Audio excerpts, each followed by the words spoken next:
മുത്തശ്ശി ഒരിക്കലും അവനെ ചതിക്കില്ലെന്ന് ഉറപ്പുണ്ട്. എന്നെ ആശ്വസിപ്പിക്കാൻ വേണ്ടി മായ വെറുതെ പറയുന്നതല്ലേ ഇതൊക്കെ? ഒരിക്കലുമല്ല.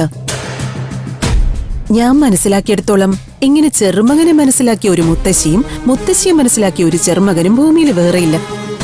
ആർക്കും അസൂയ തോന്നുന്ന ബന്ധം നിങ്ങളുടേത്. ദേ, ആരൊക്കെ എന്തൊക്കെ പറഞ്ഞാലും ആദ്യം ഒരിക്കലും മുത്തശ്ശിയെ തെറ്റിദ്ധരിക്കില്ല. അറിയാം, മുത്തശ്ശിയും ദത്തനെയും മുന്നിൽ നിർത്തി പോലീസ് കളിച്ച കളിയാ ഇതെന്ന്. പോലീസിന് ഞാൻ കുറ്റം പറയില്ല. എന്നെ ചതിച്ചത് അവരല്ല, ഞാൻ സ്നേഹിച്ച് വിശ്വസിച്ച ഉമാദത്തന. അമ്മ ഈ പറഞ്ഞത് പൂർണ്ണമായും ശരിയാവണമെന്നില്ല. ദത്തൻ അനുഭവിക്കുന്ന മാനസിക പ്രയാസം എനിക്ക് നന്നായി അറിയാം. ഒരു സസ്പെൻഷൻ കഴിഞ്ഞ് അയാൾ സർവീസിൽ തിരിച്ചു കയറിയിട്ടല്ലേ ഉള്ളൂ.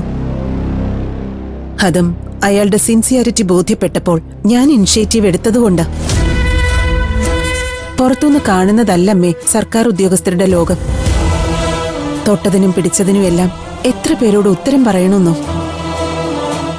അധികാരവും പദവിയും ഒക്കെ പേരിനുണ്ടെന്നേ ഉള്ളൂ. എന്തെങ്കിലും ഒന്ന് ചെയ്യണമെങ്കിൽ മുകളിൽ നിന്ന് 1000 പേരുടെ അനുവാദം വേണം.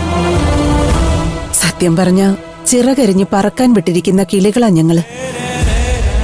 ഒരു കാരണവശാലും അമ്മ ദത്തിനെ കുറ്റപ്പെടുത്തരുത്.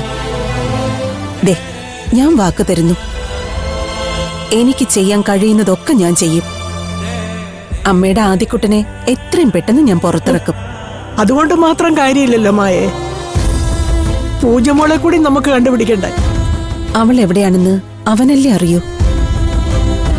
അവന് നമ്മളിൽ വിശ്വാസം ഉണ്ടായി, നമ്മളോട് ദയ തോന്നി.